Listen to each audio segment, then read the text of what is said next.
Sanyuka is a sanctuary for women who have suffered human trafficking, violence, and sexual abuse. They are all former prostitutes who first came to the town of Mabiko because it is a popular rest stop for long-haul truckers traveling between Uganda and Kenya. As the result of liaisons with such men, most of the women became drug addicts and HIV positive. The women gathered at the refuge with their children have been brave enough to try to transform their lives by enrolling in a program funded by the Canadian chapter of Samaritan's Purse. The evangelical humanitarian organization's Ugandan partner teaches the women work skills so that they can break with the past and support themselves and their families.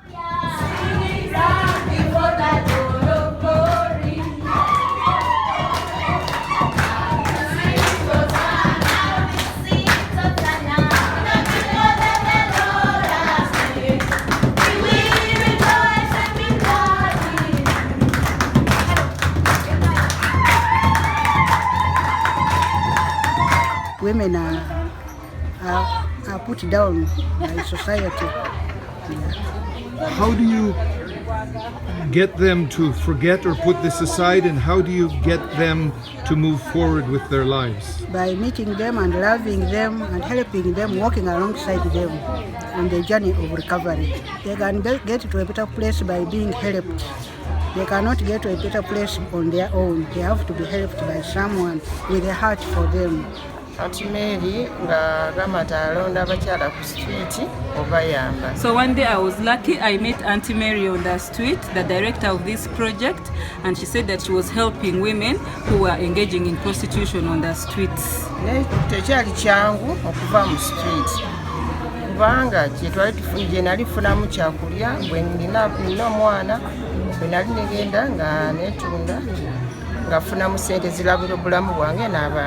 she's saying that it was not an easy decision to take to live the life of prostitution, because it was out of prostituting herself that she was able to look after herself and her child. Naye kuva twasinkana na Auntie Mary nga mbulira enjiri nga agenda maaso n'atubulira naye ngamba ati nyigiriza mu Katonda, Katonda ajja kuyamba. So after I encountered Auntie Mary on the street, she really gave me back my hope and encouraged me a lot and told me that if I hang on to God, if I choose to trust in God, God will come out and help me. God will look after me and my child. Nebaliza mukama ne Auntie Mary banange okunyingiza mu program eyo kuba program yanyamba nnyo namba batuwadde support bambi mukama balize abawe ekyomusinga okwagala. She's saying she's very grateful for the project and she's very grateful for the director Auntie Mary and for the support that comes from Canada. That may God bless you back and give you what you people want the most. Initially, we provide funding for the programming. This specific home annually helps 10 women, identifies 10 women who are just desiring to change their lives and get off the streets and out of the life of prostitution that they were forced into. A number of these women would have come from broken homes. They would have been abused by their stepfathers. They would have been violated. They would have been raped. They would have been just forced in a situation where they were either caring for children or just needing to care for themselves and getting duped into the life of prostitution. And so Samaritan's Purse comes alongside of this partner, Sanyuka Women at Risk, in providing some of the funding for some of the programming. We're providing capacity building in terms of financial accountability, in terms of program support, in terms of enhancing the curriculum and learning opportunities so that as we engage with them, this partner will become stronger and more effective in how they're reaching out to these women.